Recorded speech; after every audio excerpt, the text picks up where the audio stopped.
전에 TV에서 한 상조회사 광고를 봤습니다. 근데 제가 웃음이 났어요.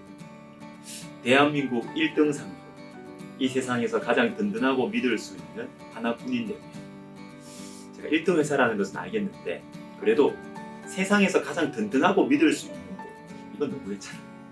뭐 장례 잘 치러준다고 어떻게 세상에서 가장 든든합니까? 믿을 수 있습니까? 사람을 살리지도 못해요. 죽고 나서 장례 치료해주는 회사가 어떻게 가장 든든할까요? 제가 헛웃음이 났습니다. 여러분, 어디가 무엇이 가장 안전할까요?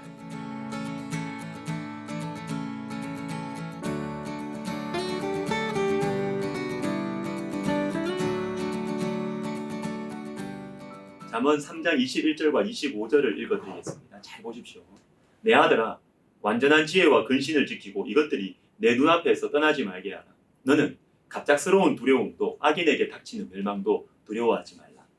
우리가 완전한 지혜와 근신을 지키면 두려움과 멸망을 두려워하지 않아도 된다라는 것입니다. 즉, 우리가 지혜를 가지고 지키면 지혜가 우리를 안전하게 지켜준다는 것이죠.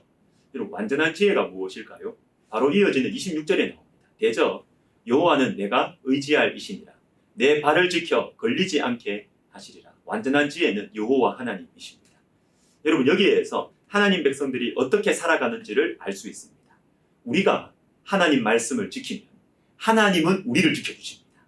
내가 내 안전을 위해서 이런저런 일들을 하는 것이 아니라요. 우리는 하나님 말씀에 따라가는 데 집중하고, 그러면 하나님은 우리를 지켜주신다. 안전하게 해주신다라는 것입니다. 그 유명한 마태복음 6장 33절이 바로 이 진리를 보여줍니다. 그런즉 너희는 먼저 그의 나라와 그의 의를 구하라. 그리하면 이 모든 것을 너희에게 더하시리라. 우리가 하나님 나라와 하나님의 의를 구하면 하나님께서는 우리와 관계된 모든 것을 더해 주십니다. 이 말씀이 부담스러울 수 있지만 이게 가장 안전한 길입니다. 우리는 하나님 말씀을 지키고 하나님은 우리 인생 전부를 지켜주시는 것. 하나님 나라와 의를 구하라는 이 말씀은 우리를 가장 안전한 곳으로 인도하시는 사랑의 초대인 것이죠. 스바냐 2장 3절도 보십시오. 여호와의 규례를 지키는 세상의 모든 겸손한 자들아, 너희는 여호와를 찾으며 공의와 겸손을 구하라. 너희가 혹시 여호와의 분노의 날에 숨김을 얻으리라. 자, 마지막에 여호와의 분노의 날에 숨김을 얻으리라. 여호와의 분노의 날이 얼마나 무섭겠습니까?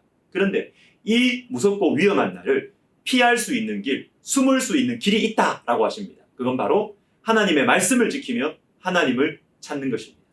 주님의 말씀을 지키는 것이 바로 이때 이 진노의 시기를 피하는 유일한 길이라, 우리의 안전을 보장해 줄 수 있는 유일한 피난처다라는 것입니다. 혹시 이렇게 말하는 분들이 계실 수도 있습니다.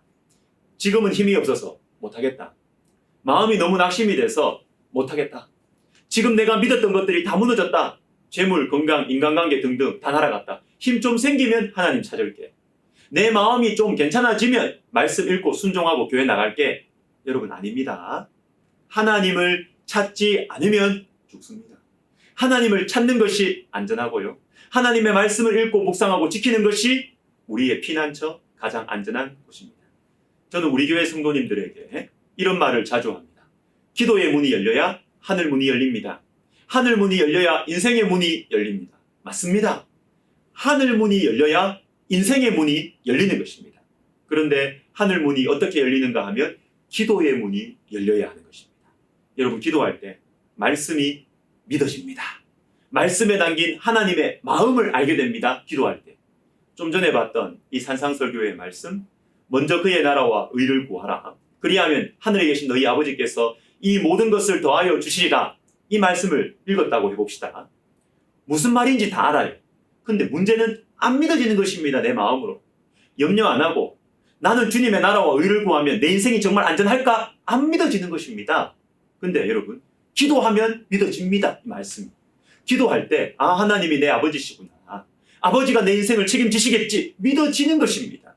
여러분, 말씀의 뜻을 아는 것과 정말로 믿는 것은 다릅니다. 기도할 때 말씀이 믿어져요. 시편 119편 56절, 내 소유는 이것이니 곧 주의 법도들을 지킨 것이니. 주님의 말씀을 지키는 것이 내 재산이야. 내 재산이 뭐냐? 주님의 말씀을 지키는 것이다.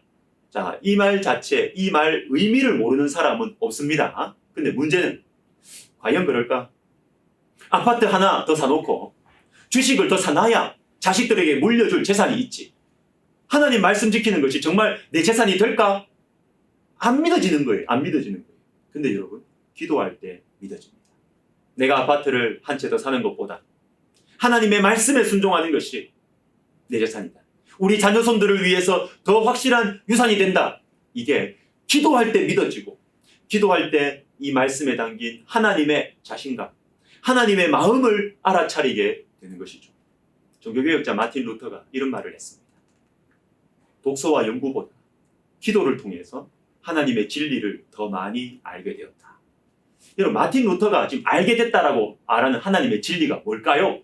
말씀의 의미, 말씀의 뜻을 말할까요? 아닙니다. 이 사람은 성경 박사였고 성경학자였고 천재였습니다. 이 문장의 뜻을 알게 되었다는 것이 아니에요. 성경이 진심으로 믿어지게 되었다는 것입니다. 말씀에 담긴 하나님의 마음을 알게 되었다는 것이죠. 뭘 통해서? 기도를 통해서. 사랑하는 여러분, 기도의 문이 열려야 하늘 문이 열립니다. 하늘 문이 열려야 인생의 문이 열립니다. 기도하겠습니다. 하나님 아버지, 우리의 입술에 기도의 문을 열어주시옵소서. 그래서 하늘 문이 열려 우리의 인생의 문이 열리는 하나님 놀랍고 복된 축복과 은혜를 우리가 누리며 전하며 살게 하여 주옵소서. 예수님의 이름으로 기도하옵나이다. 아멘.